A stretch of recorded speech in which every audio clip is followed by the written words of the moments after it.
Hi నమస్తే అస్సలాము అలైకుం welcome to Fatima's kitchen.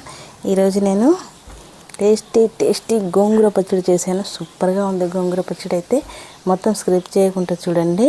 కొన్ని ఎండుమిరపకాయలు కొన్ని పచ్చిమిరపకాయలు వేసి అయితే చేశాను. గోంగూర పచ్చడి అయితే సూపర్గా ఉంది. ఇవైతే 3 కట్టలు నార్మల్గా ఉండేవి 3 కట్టలు తీసుకున్నాను. గోంగూర మంచిగా కట్ చేసేసి వాటర్తో మంచిగా కడిగి ఒక చిల్లులు ఉన్న గిన్నెకి వేసి పెట్టాను. ఇప్పుడైతే ఒక గుప్పెడు ఎండుమిరపకాయలు, ఒక 100 గ్రాముల పచ్చిమిరపకాయలు తీసుకొని నూనె వేసాను. నూనె వేసిన తర్వాత కొంచెం జీలకర్ర, కొంచెం ఆవాలు, కొంచెం మెంతులు, 1/2 స్పూన్ అంతా మెంతులు వేసేసి ఈ ఎండుమిరపకాయలు ఈ పచ్చిమిరపకాయల మధ్య కొంచెం కట్ చేసి పెట్టుకోవాలి.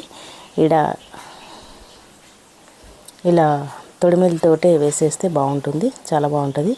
ఇవైతే మొత్తం వేసేసినాక ఇప్పుడైతే ఇవి వెల్లుల్లి ముద్ద 2 వెల్లుల్లి గడ్డలు కొంచెం బరకగా ఇట్లా దంచుకోవాలి. దంచేసి ఇది కూడా ఇందులో కలిపేసేయాలి. మంచిగా కలిపేసి కొంచెం ఫ్రై చేయాలి. కొంచెం ఫ్రై చేసినాక ఇప్పుడైతే చాలా బాగుంటుంది ఈ గోంగూర పచ్చడి. అయితే సూపర్, అసలు అదిరిపోయే టేస్ట్ వస్తుంది. 1 టీ స్పూన్ అంతా పసుపు వేయాలి. ఇంకా కొంచెం పసుపు వేసినాక చాలా బాగుంటుంది. పచ్చిమిరపకాయలు ఎండుమిరపకాయల కాంబినేషన్ సూపర్గా ఉంటుంది, మీరు గమనించండి. ఇవి వేసేసి మంచిగా కొంచెం దూరగా అయిన తర్వాత అందులోకి ఇప్పుడైతే కొంచెం కరివేపాకు వేయాలి. కరివేపాకు కూడా బాగుంటుంది పచ్చళ్ళలోకి. కరివేపాకు వేసేసి కొంచెం కలిపేసి కరివేపాకు కొంచెం కలిపేసిన తర్వాత ఇప్పుడు చూడండి ఇంగువ వేస్తున్నాను. ఇంగువ వేయాలి. ఒక 1/2 స్పూన్ అంతా, టీ స్పూన్లో 1/2 స్పూన్ అంతా ఇంగువ వేస్తే చాలా బాగుంటుంది పచ్చడి. టేస్ట్ అయితే సూపర్గా ఉంటుంది. ఆ స్మెల్ వస్తుంటే, ఇంగువ స్మెల్ వస్తుంటే చాలా బాగుంటుంది అన్నట్టు. ఒకసారి కలిపేసిన తర్వాత ఇప్పుడు ఫ్రెష్గా కడిగి పెట్టుకున్న గోంగూర ఉంటుంది కదా, అది తడి లేకుండా చూసుకోవాలి. ఇప్పుడైతే వేసేస్తున్నా. అందులో వేసేసి మంచిగా చిన్న మంట మీదనే ఉడకాలి. ఇది మంట హై మీద అస్సలు ఉడకొద్దు గోంగూర. మంచిగా కలుపుతూ మూత పెట్టేసి ఉడకనివ్వాలి. ఒక 10-15 మినిట్స్ ఉడికితే సరిపోతుందండి. గోంగూర తొందరగా ఉడుకుతుంది కదా, అందుకే ఒక 15 మినిట్స్ ఉడికితే సరిపోద్ది. చాలా బాగుంటుంది ఈ గోంగూర పచ్చడి. మంచిగా కలిపేసి ఇప్పుడైతే 1 టేబుల్ స్పూన్ ఉప్పు, ఇదే స్పూన్ మనం నార్మల్గా కర్రీ ఉంటాయి కదా అది వేసేసి, ఇంకా పడుతుంది ఉప్పు వేస్తా. ఒకసారి మంచిగా ఇట్లా కలిపేసి ఇందులో ఏమీ అవసరం లేదండి. ఇక ఇంతే ఇంగ్రీడియంట్స్, ఇంతే సరిపోతుంది.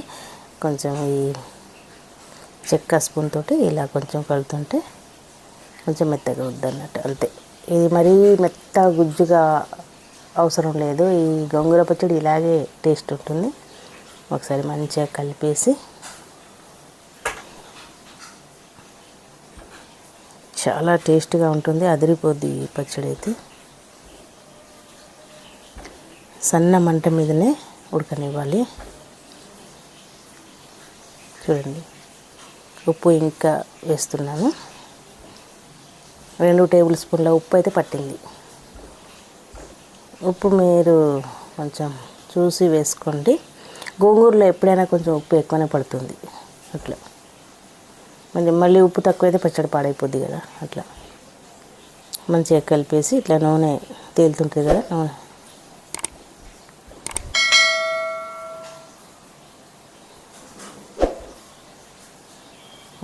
నూనె ఇట్లా తేలుతున్నప్పుడు స్టవ్ ఆఫ్ చేసేయాలి.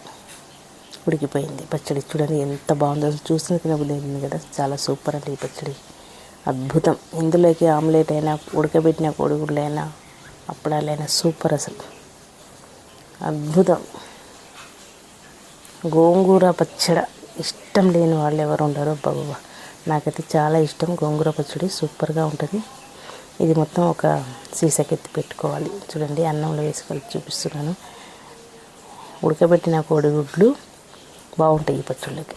ఆమ్లెట్ కూడా బాగుంటుంది, కానీ ఉడకబెట్టిన కోడిగుడ్డు అయితే నాకైతే బాగా ఇష్టం. కొంచెం నెయ్యి వేసుకొని వేడి వేడి అన్నంలో ఈ గోంగూర పచ్చడి కలుపుకొని ఆ కోడిగుడ్డు తింటుంటే ఉంటుంది.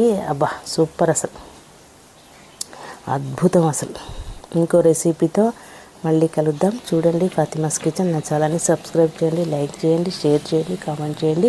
బెల్ ఐకాన్ ప్రెస్ చేయటం అస్సలు మర్చిపోవద్దు. మీరు లైక్ కొట్టడం వల్లనే నేను కొంచెం ముందుకు వెళ్ళగలనండి. ప్లీజ్ లైక్ కొట్టండి. చూడండి ఎంత బాగుందో గోంగూర పచ్చడి, సూపర్ అండి. అన్ని పచ్చళ్ళలో కల్లా గోంగూర పచ్చడి అద్భుతం. ఎప్పుడైనా దొరుకుతుంది గోంగూర, సూపర్గా ఉంటుంది. చూడండి అద్భుతంగా మొత్తం అయితే జాడీకి అయితే వేసి పెట్టిన.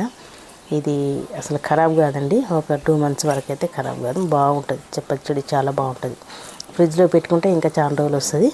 కానీ మా ఇంట్లో అయితే 10-15 daysకి ఖతం చేసేస్తారు.